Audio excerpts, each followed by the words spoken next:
We are watching Usman Toure live with us in the studio today, ladies and gentlemen. This incredible speech is what I've never remembered any African president or any leader of Africa made such a speech. Not even the leaders of today have made a speech that has inculcated all the facets from history to colonization, to investment, to culture, to education, to the standard of living, to the future. Everything that Africa needs at this moment is embodied in the speech of Usman Toure. Usman, how did you come to this? From the video, you didn't even prepare this interview. They just met you in a restaurant and you just came out and you spoke like this. Where is this coming from? Yeah, thank you so much, Susan. As I said, I met this wonderful lady. She's doing a very, very good job in the Gambia because I am a subscriber to her YouTube channel. So while at home, sometimes I will go on YouTube looking at the videos that she has been uploading about the beautiful nature of the Gambia. So what happened is I was in one of the hotels around Senegambia, and I saw her, and then I said to my friend that I recognize this lady because she's doing a great job and portraying a very good picture about Africa and about the Gambia. So that is how I went to her, and then I said, "Hi, I recognize you." And she said, "Wow." And I said to her that I'm a subscriber to your YouTube channel and you're doing a good job. So she said to me that you cannot go without having an interview with me. So then I said, why not? Then let us give it a shot. So that is how this interview come about. And she is Juliet, and her YouTube channel is Black Seed. So she normally upload beautiful things about the Gambia, encouraging people in the diaspora, our brothers and sisters, to come back to Africa, work with Africans, and then try to invest in Africa because that is the future. So, Osman, who are you? Just tell us about you a little bit because this is, yeah, go ahead. Yeah, Usman is a young Gambian, and I came from provincial Gambia. That's where I attended my primary and junior school, and then moved to the Combos that is in West Coast, where I did my senior school and finished high school in 2016, then proceed to the University of the Gambia in the same year and graduated in December 2019. So while at the university, I was reading development studies, and you know, development is a whole diverse course where you look into a lot of issues like political, social, and economic. Because the question that we normally have is that how do we make sure that we have that economic growth at the same time with a good human development, whereby we channel our economic growth into things that will make betterment for our society, and then how do we make sure that we promote that social cohesion and tolerance in the society at large. So that is it. And then for the spirit of pan-africanism and believing that once one can do it in Africa, that you don't have to, not it doesn't mean that we are an island as Africa, but it just means that if you focus and then you give it all you can also make it out here in Africa. So Pan-Africanism is something that I have been reading a lot. I read materials from Garvey, from the pioneers, people like John Henry Clark and others, like reading a lot of issues and reading a lot of arguments about the betterment of Africa and how our colonizers have been using education as a tool to continue to dominate us. So looking at this complexity in the education system, one will come to realize that in order for us to decolonize Africa, we must do away with the old curriculum, which was designed purposely for domination by the colonial masters. Correct. And like you are saying, we also know, you talked about it, you said this is the time for academics and young scholars to rewrite the history. And so you're talking particularly about this curriculum, How do you think that could function? Yes, saying that we need to rewrite the history, these are just not, things that I champion. This has always been at the center of Pan-Africanism and Pan-African debate. Mhm. Ever since we knew, and this was the very reason why people like Gavi, people like Dubois, and Kwame Nkrumah and others all stood for their people, because they know that in one way or the other, our history have been, toxicated by individuals who hijack the reality of our civilization and then introduce a system that was never in our interest. So basically, you come to realize that they introduce an education system for us with a form of a history that we read, and this we do it at a very young age, telling us that the culture that we have, the history that we have, is not in line with modern civilization. So we needed to embrace a new civilization, a new history, as if the black man has no history. So that is why I challenge all young scholars in Africa and in the diaspora, as long as they have Africa in them, that we need to put hands on decks to make sure that we rewrite the history of Africa. And we can do that by depending on the great scholars who have been advocating for Pan-Africanism and the literatures that they left behind, and to expand on those bases, making sure that we have those books in our schooling system, and children have the opportunity to read and understand the real history of the African continent, and not just to rely on books written by foreigners whose main objective is to make sure that we forget that particular history that we have, that particular civilization that we have, and that particular culture that we have.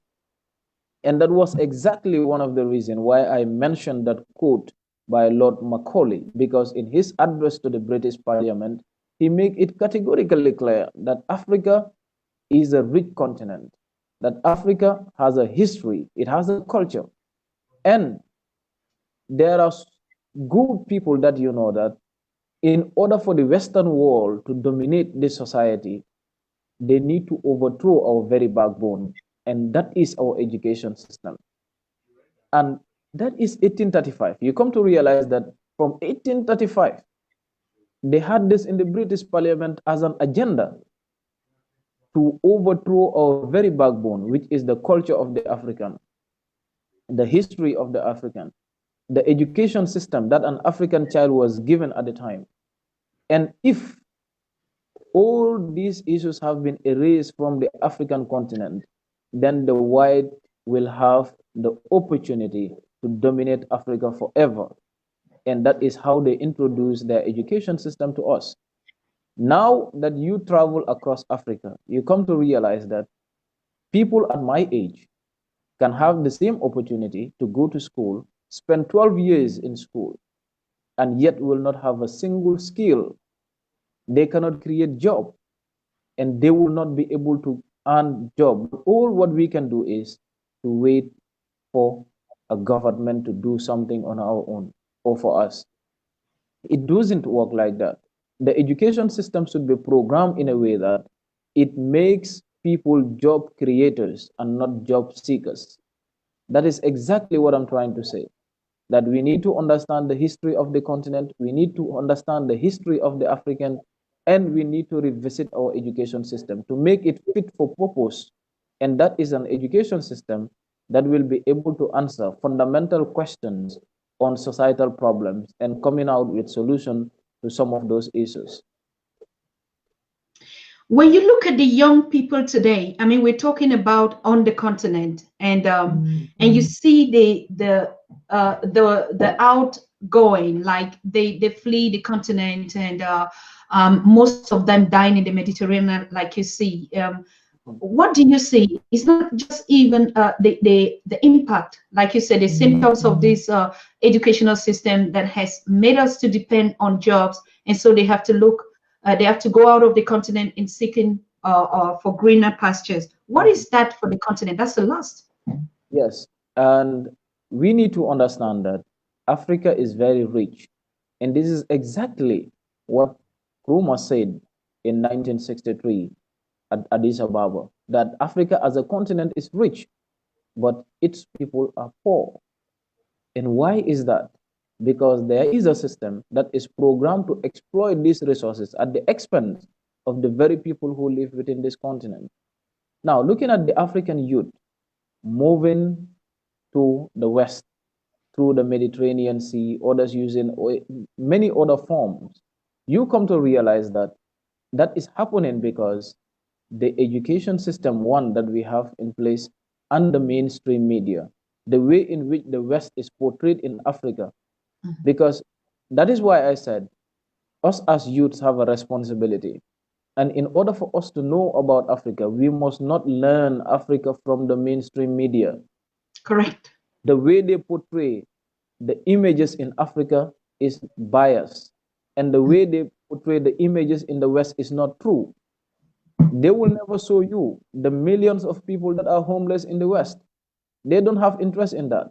But how will they make sure that they bring in people, giving them pictures of issues that are not even in reality, and then tapping them to the outside world? Now, these resources that Africa should have depend, and that is the youth, of course, because the most instrumental means or the most important resource of any country is the people, and particularly the youth. So Correct. if the African continent can well equip its youths to capacitize them to make sure that they can have paid jobs within the continent, to make sure that they can have a decent environment, they don't need to travel outside. And if that is so, you come to realize that the youth or this active population will be able to protect the young, that is the children of Africa, and as well as the old. Correct. But if this is not put in place, you come to realize that our very opportunity that we have, and that is the youthful population in Africa, now we are losing them in the Mediterranean Sea. It is not just to see an African or to see Africans dying in the Mediterranean Sea. And also, the world need to look into this. Why is it that people have to die at the Mediterranean Sea? That is a big question for all of us to answer. The whole world have been watching this happening for so many years. And what is the solution to that problem? So African has responsibilities, but as well as the Western world, they also have a responsibility. Let us be realistic in our approaches.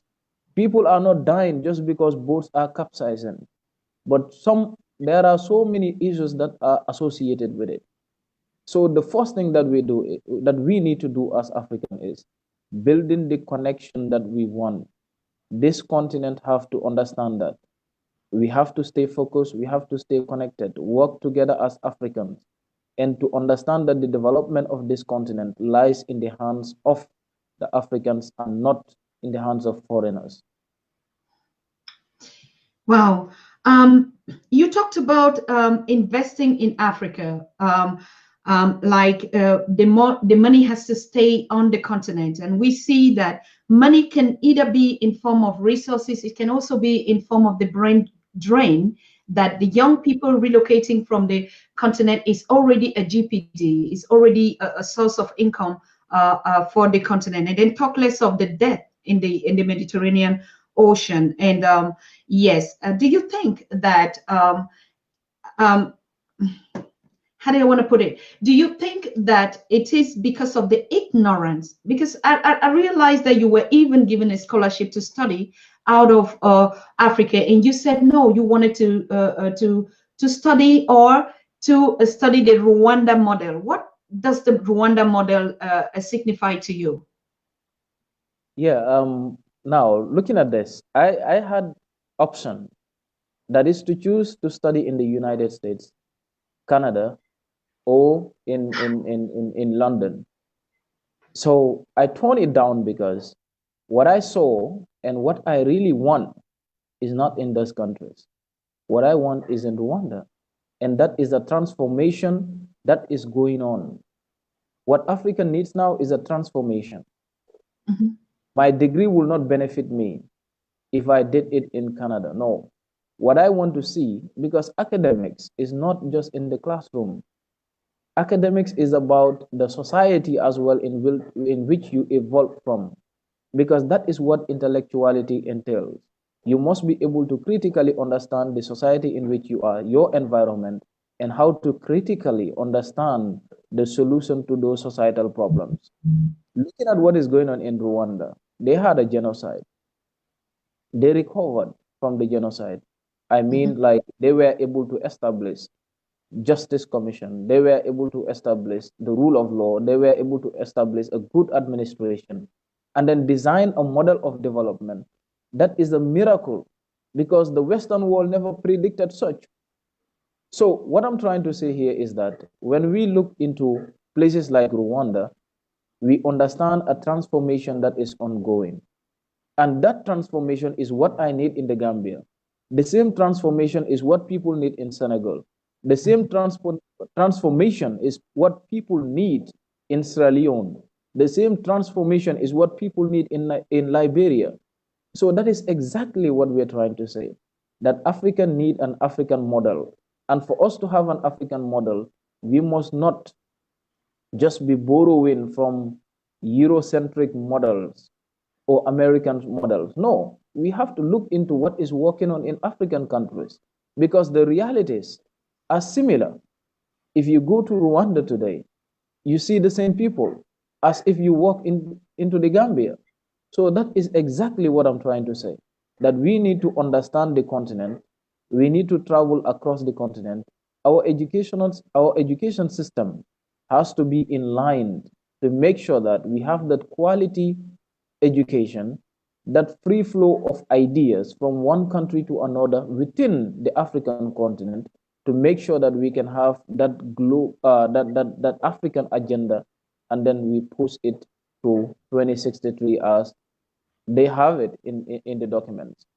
But if we are not trying to do this, if we are not trying to see what works in different African countries and then to transform it in other parts of Africa, we will meet in 2063 again and explain to our own young generation why Agenda 2063 could not be achieved. Yes. Correct.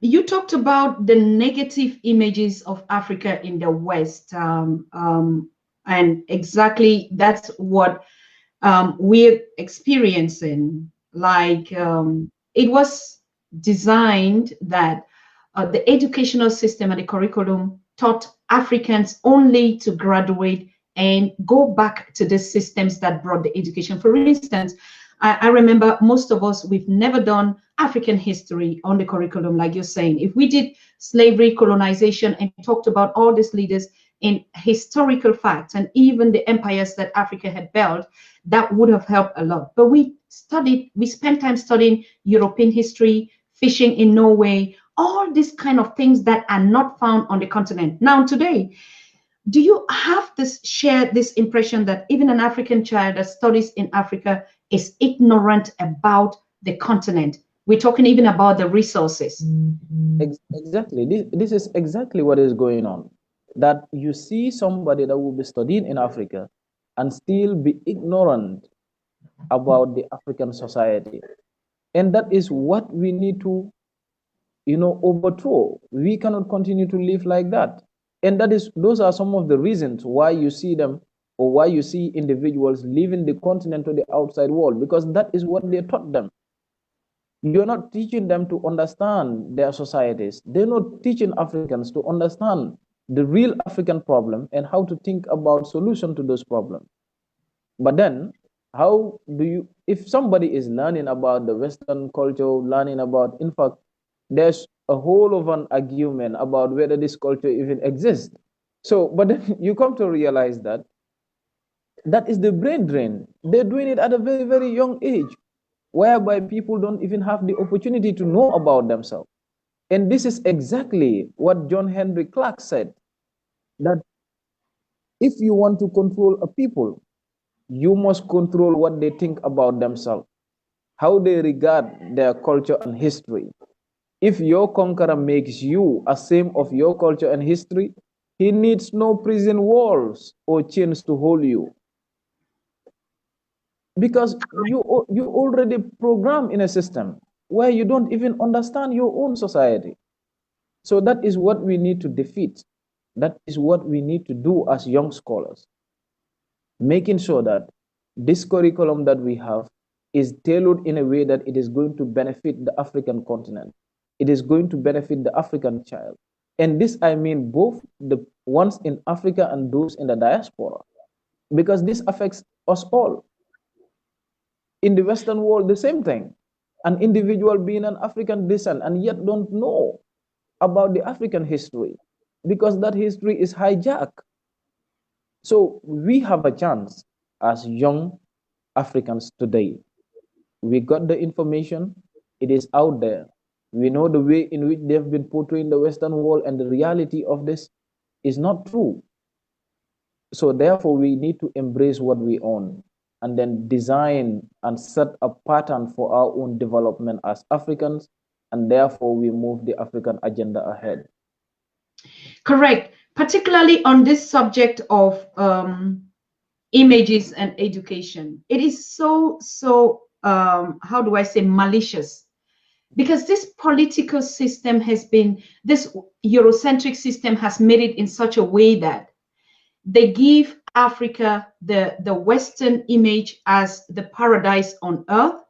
Mm-hmm. And then they give the Europeans the African image as the poorest and beggar continent of the world. These are two images. The same ignorance that we Africans on the continent are having about our own continent, its resources, is the same issues that the Europeans, the normal European citizens, are having also about Africa. Now, let me tell you what happened in the diaspora, particularly those of us that are involved in developmental politics or developmental education regarding Africa, or whose hearts are beating for Africa. You begin to realize that even the West are so ignorant about their own community, but they know so much about Africa in a negative way, but their own European countries, they have no idea. You ask German children or German kids or youth, who is even their president or their national anthem or their flags? A lot of them don't have an idea. But if you show them African pictures, negative pictures, poor people, begging, suffering people, they understand everything. So it is a malicious system that was really made, not even only to rip our history from us, our dignity from us, who we are, but also on the contrary, selling the opposite of who we are to their own people. It is so crazy why we see Europeans come to Africa to develop Africa. Why is the question that you see all these foreign development agencies coming always to build schools or hospitals or churches or to help? You see NGOs flooding the whole continent in the name of help, because the picture that they have about Africa is a helping continent, it's a helpless continent, it's a beggar continent. So the investors don't see it as a potential for a market to invest their capital and their money. What investors see is to invest in these poor sectors. That's why they do vaccines and bring to us. They do all sort of medications, because one of the agendas is the diseases on the continent. It's a continent of hunger. That's the first thing why they destroy our agriculture and our food, and they produce these GMOs and this genetically modified food to us. Because the first characteristics of Africa out here is hunger. The second characteristics is war and conflicts. It's a continent filled with war. Even though we have 55 countries and we have just 19 conflicts on the continent, in Europe, they know Africa is always at war. That's why its citizens are running away. Number three, Africa is a continent that is filled with poverty, abject poverty. And so all these ones are opportunities that they are selling for their own people to invest in these sectors in Africa. That's why we see, if it comes to diseases, it comes to everything, it's Africa. Vaccines, testing of everything is Africa. Because the first number one characteristics that the West know about Africa is diseases. Secondly, even education, like you're saying, why are they coming and building schools? Or they make pictures of children that cannot go to school and they begin to tell you about the potential of education. And you see, in Germany, you go to any political discourse or any conference, they're always going to tell you, no, the problem of Africa is Africa needs education. But when you ask them, what kind of education does Africa need? Has it got to do with schools? What is the kind of education? They cannot answer to you. So you see the kind of malicious system that the world has put Africa into. Make us dormant, make us rip our history from us, and then this same history, they sell it to their own people in a negative form, and we keep seeing these agendas coming. Over to you. Exactly. So that is it. Like, you understand that the images they're portraying is one of the main reasons that is making investors to stay away from the continent. And that is why I call on Africans and African descent to invest in Africa. We cannot have individuals coming here and doing investment for us. They will never do that in the interest of the continent. Investment can only be done in the interest of the continent if it is done by Africans and by African descent. You know why? Because of the capital flight. And there are two things that we need to look into: capital flight from our own authorities and capital flight through the private businesses. Sometimes the loans that we take, we don't need them. They trap us with interests that we will continue to pay on ending loan. You look at the private businesses, when they invest in Africa, you come to realize that at the end, they will take all the resources because they exploit us. They exploit those working under them. And at the same time, the money will not stay in the continent. And if the money doesn't stay in Africa, you know what happens? It makes it difficult for capital accommodation. People cannot have money in their hands, and at the same time, they cannot make saving. But Africans across the world need to understand that this continent can only be built by us. Before they invest in foreign lands, you die and the system takes everything from you. Why not invest it in Africa? Because these images are just created by individuals through the mainstream media. People have to travel in Africa to see the realities. People have to travel and see what is actually happening. But you cannot just sit at one place and want to learn about Africa through the mainstream media. It doesn't work like that. When we travel, we will understand and we will see the potential of investing in Africa and investing in the African youth.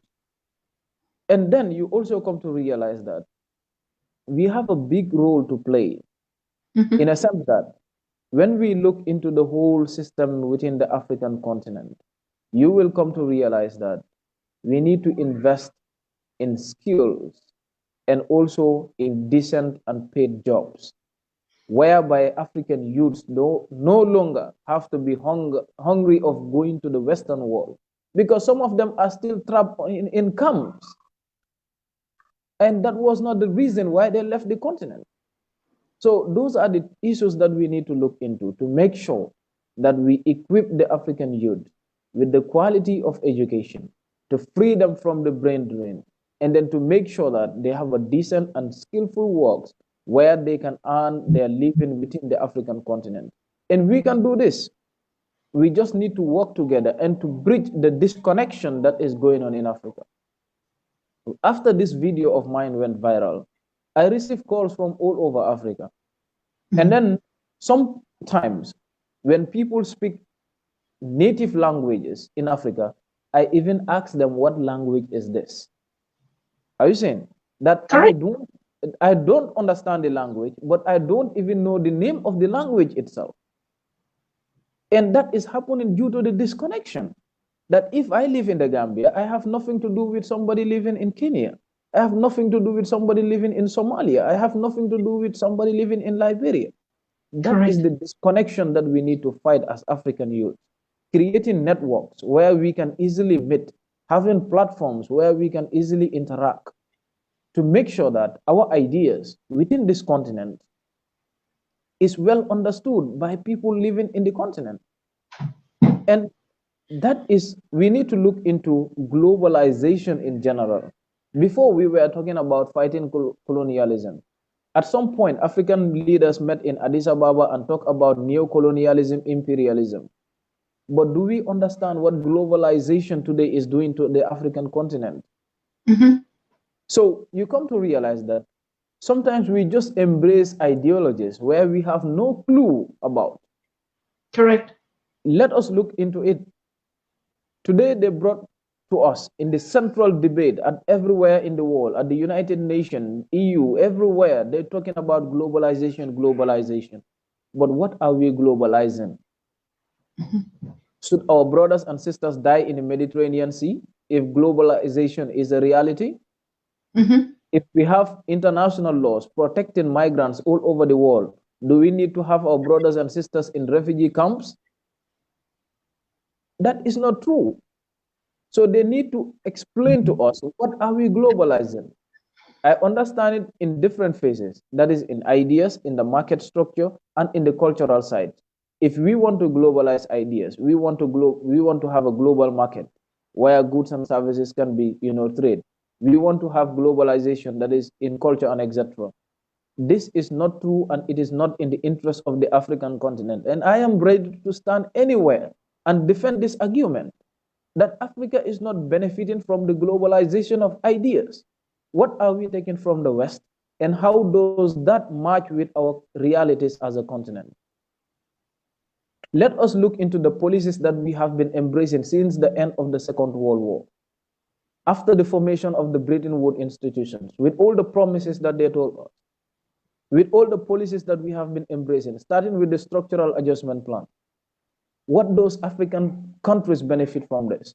With all the loans that they have been giving us as a continent, apart from trapping us under abject poverty, and we have nothing to do about it.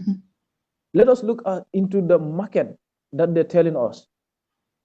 Are we globalizing a market system? Is it easy for Africans to trade within the African continent? Is it easy for Africans to trade among themselves? It is even cheaper for us to trade with the Western world than trading among ourselves as a continent. Now we have free trade agreement within the African continent, and yet we have a problem of implementation. We have a problem of understanding each other's realities and a good regional integration that will enable us to have that economic development that we desire and channeling it to the interest of the general public. We are not seeing this. Let us look into the African culture. For far too long, our culture has been penetrated. It has been hijacked.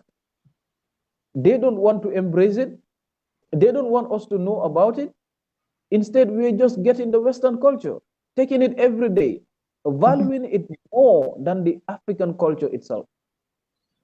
I don't need to go to school to learn about righteousness. I don't need to be in school to learn about honesty. I don't need to be in school to learn about generosity and kind. Those are fundamental values rooted in the African culture, that it is just a matter of growing. But today we are not seeing this. Why? Because we have embraced things that are not in the interest of the African continent, that the Africans don't know. And that is exactly what the founding fathers of Pan-Africanism have been fighting for. And I always say this, if we want to fight for the African continent, if we believe in Pan-Africanism, we must have the same spirit as they did. Garvey had a spirit, and he believed in it, and he fought for it, and he died for that. The same way Nkrumah and others. So that is exactly what we need to understand and fight for this continent in the interest of the African society. This is all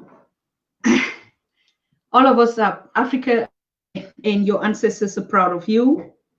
And the voice that we've been looking for change in the young continent is gradually speaking. Ladies and gentlemen, I already had said it on the Pan-African Daily TV that It is not even the leadership that we're talking about today on the continent of Africa, because our ancestors and our philosophy would just rise up these leaders from nowhere.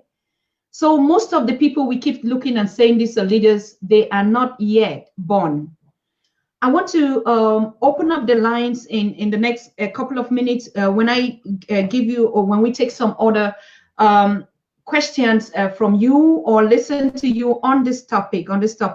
Now, when you look at the leadership of Africa and you see even the Agenda 2063, we have been advocating and saying that's a colonial agenda. Like you say, a lot of these regulations abroad or these constitutions and these agendas have never been implemented.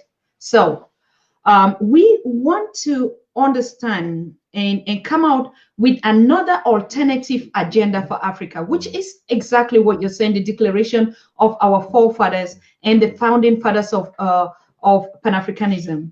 Because the issue is we keep even criticizing these other agendas. We have no alternative for the African child, for the African youth to orientate it. Even the system of education, we need an alternative system.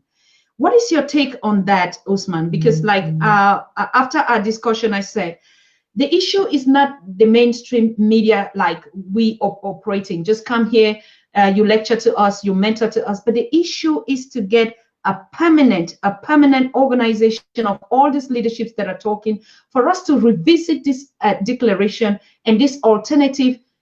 In terms of even spirituality, we need an alternative if we have to call it Bible, but it has to be an African own.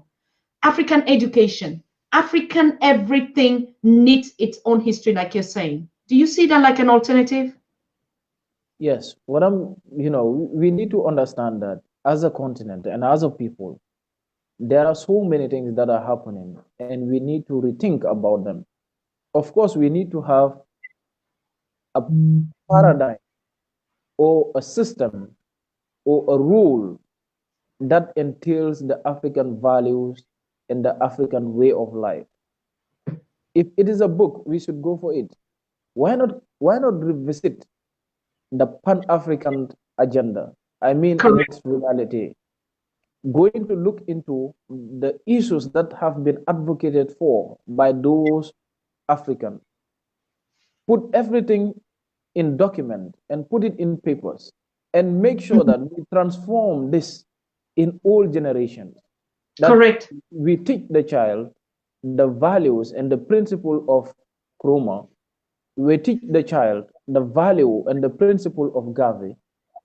We teach the child the value and the principle of orders and orders. So that is what we need to do. But today, we don't even know them. Ask me about Nkrumah. What the only thing I can tell you, yes, Ghanaian president. He took Ghana to independence. After all, why? What?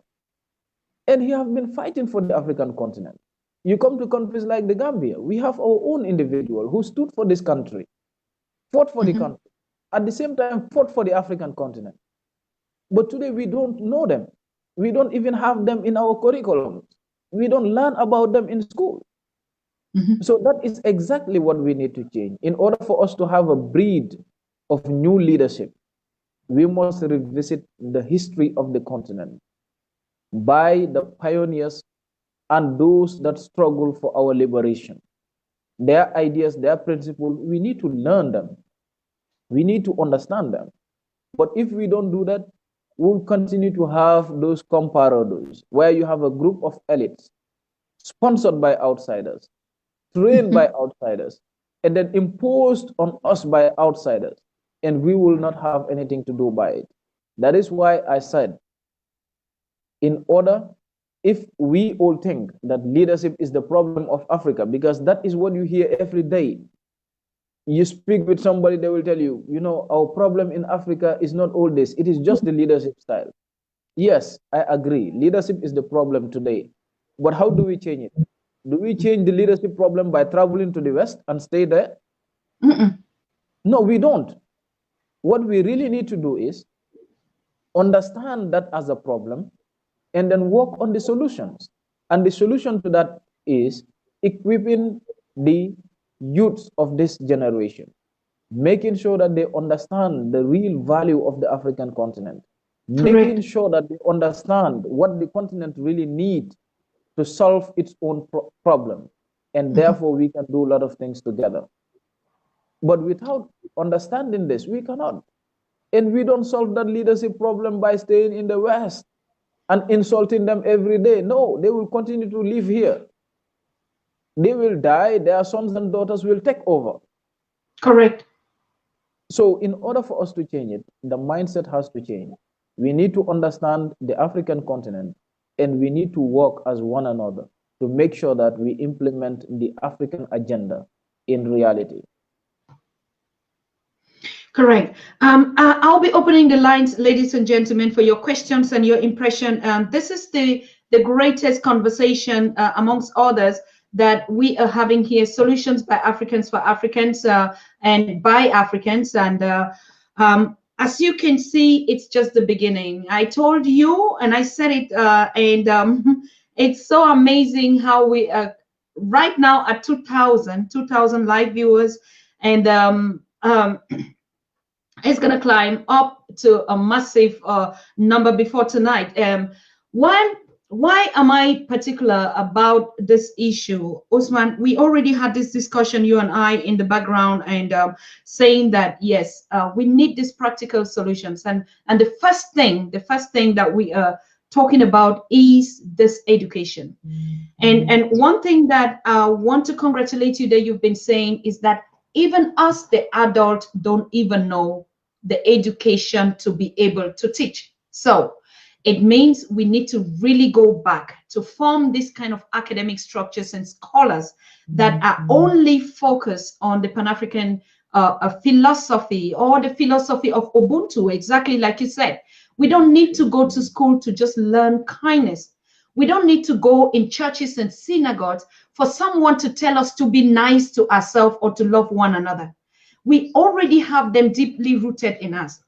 And now we're seeing that all these institutions are the institutions that are also sponsored by the Eurocentric ideas and philosophies on the continent, and that are draining our women and our children and locking them up into these societies. Yeah, thank you so much, Susan. And thank you to our callers. This is just amazing. And I am so glad that, we are connecting. And that is what we need as a continent, making sure that both the individuals living in the diaspora and those living in Africa are connected in different platforms where we can exchange our ideas in this manner. So a lot of things are going to change, and many individuals will automatically get motivated by some of these comments and some of their contributions, of course, and we can set a pattern together as African youth. Correct. So one of the individuals says, how do we organize ourselves to realize our dreams, or to realize the African dream? I think the first way in organizing ourselves is making sure that we get rid of the disconnection, that the issues happening in Kenya, I will feel the same thing, as an individual living in the Gambia. Once we can exchange to one another, when we can meet each other, and then we can communicate to one another, and then we can tailor our development agendas in a way that every country's interest is going to reflect in it within the African continent, then therefore we can realize the dream that we all desire. And that includes the youths coming together as well, because they are the actual. Wait, I'll pick your call later. Okay, Fatu? Yeah, sure. Yes, just hold on. Because the youths are the individuals that really matters in this situation. So another individual as my inspiration for a united Africa.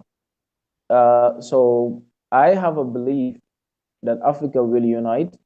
I am optimistic that this generation is ready for it, and correct, we just need to push. The ideas are out there. People are ready. Individuals are willing. African youths have traveled around the world and they understand the realities of every corner of the world. So it is high time for us to come together, bring those ideas together, and set a pattern for African unity. My role will be played equally as any other African youth that supports the same agenda. So education. Okay, another individual asked about education and foreign languages. Like, what do we do about the multiple languages? For instance, if we were to design our own education system with the Mhm. multiple languages that we have across Africa, how do we make sure that we can, yeah, I think he's trying to ask, how do we have a unique language where we can have our education system taught across the African continent? I just Mhm. want us to understand that English is not a traditional language in the continent. It was introduced and we accepted it, and it was here step by step. It moved on years until it becomes what it is today within the continent. So on the same vein, Africans can put, we can plan, we can sit down and initiate, bring our multiple languages and then put them into papers, of course, to understand which of them is going to entail all the things that we want as educators, as youths of Africa, and then we can have an education system that will be designed using those language. I think Mhm. already in the eastern part of Africa, we have seen Swahili, a language that has already, been accepted as official language in some parts of East Africa, and then we have seen the richness in the language. And equally, if you travel to places like West Africa, you also come to realize that some languages are found in almost all the countries. So using one or two among these languages will automatically help us to be able to enrich the real African education, and then to have our children to go to school learning this language and then to adapt to the African reality. So I just want to make everybody to understand that no country develop using a foreign language, and no Correct. country develops using a foreign culture. No country develops using a foreign education. Development has to be within, and it has to match with the reality of those societies. Mhm. So we really need to do a lot in towards that. Another individual also asked, what role can the African Union play in this situation? I think the African Union is the active player in this regard. In Africa, like in most cases, the problem is not between me and another African, but the problem is the system that is put in place. So Correct. the African Union was formed with aims and objectives, and one of those includes the unification of the continent. So they should be the active players, making sure that what we have at our national level, what we have at the countryside, are those agendas that they put forward at the international level, and that is at the AU level, making discussions and to make sure that the policies that they adopt are informed by the reality of the African continent. They don't just have to be there, accepting you know, policies or borrowing policies from the outside world. But those policies has to come from within, and that is the grassroots, making sure that whatever decision they are to take is informed by the reality of the African continent from Correct. various countries from various countries, of course. So another individual also asked about our sentiment or our mindset towards Africans, like that is the inferiority complex. I think that is what he was trying to ask. And Yes. why do we feel so inferior in the eyes of a different person? It doesn't matter who the individual is. So what we're trying to say here is that Africans need to understand the value of Africa, and we need to value one another. We need to recognize the dignity that we have as a race, and then to understand that the most important thing, the most important relation that we can have is that relation between us and our brothers and sisters. Correct. So making or having this complexity, this sentiment that somebody looks different, the individual is white or is whatsoever, therefore you look at them as more equal than the African, that is a mindset that we should do away from. Mhm. And we are seeing that because that is what our education system has been preaching to us. For Correct. far too long, we are made to understand that things that are white are good and Mhm. things that are black are not good. So what education system is that? And what do we learn from it? So that is why we need to look into all those things. And Africans has to recognize the dignity rooted in fellow Africans. Let us recognize our brothers and sisters. Let us honor them wherever they are.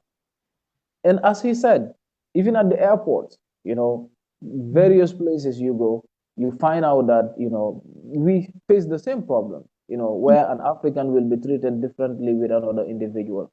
So we first need to recognize that dignity and observe that dignity as a people. Then from there, we can fight things together. So somebody also asked, religious beliefs taught in school. I am Mm-hmm. I am a man of faith because I believe in religion. I believe in God, and I learn about religion from school. I learn about religion from my parents. Now, there is a big difference between religion and culture, and in most cases, we teach people culture instead of religion. Mm-hmm. No book, no book in its originality, I mean, no religion in its originality, I mean, is going to oppress individuals unless if that book fall into the wrong hands of individuals and they will interpret it into their own ways and then use it as a yardstick to oppress people. You don't use religion to oppress. You use religion to preach peace. You use religion to make sure that the people understand the reality of this life and the reality of the hereafter. So religion being taught in school, we just need to look into who are the actual people transmitting this religion from one generation to another, and what are we actually teaching the individual in school. And that all trickle down to our education system.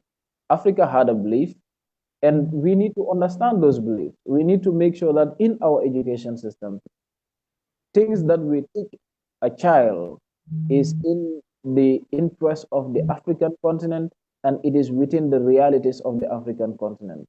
Mm-hmm. So that is what I have as an answer on that. And somebody also asked about the stock, or at the stock exchange market and etc. Like, what does Africa have in stock for the outside world? We must know that we need to stop feeding the world with our raw materials. That is the main weakness that we have in our development. We cannot continue to feed the world with raw materials. We need the resources in Africa. We need the materials that we have. But because we are not transmitting it into finished products, we need to make sure that we invest in transformation, making sure that the raw material we have in Africa, we can transform that into something that will be productive.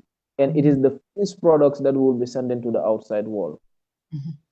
But as long as we only give them raw materials, they will produce, they will take it, use their own industries, their own technologies, and etc., and then bring back the same issues. In fact, they will bring the worst part of it to the Yes. continent and then selling it at a very high price. So there's exploitation of resources. At the same time, they are, making profit at the expense of the masses. So that is what we should avoid. So if the free trade agreement is to be well implemented, African states have to rethink about export and import. What does Africa feeds the world, and what does Africa takes from the world as well?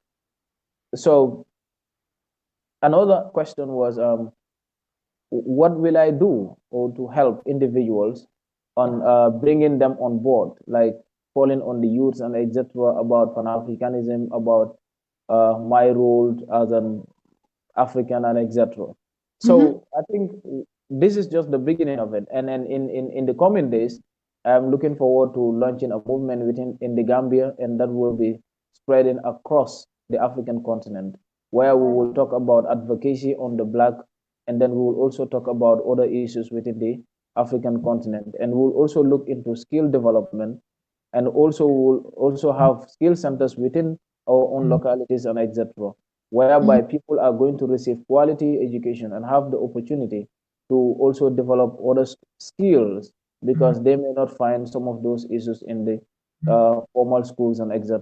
So that is an area that we're looking in for, and very soon we will launch that movement within the Gambia, and therefore we'll spread it to the outside world. Correct. Yeah, so basically, I think these are the questions that I have.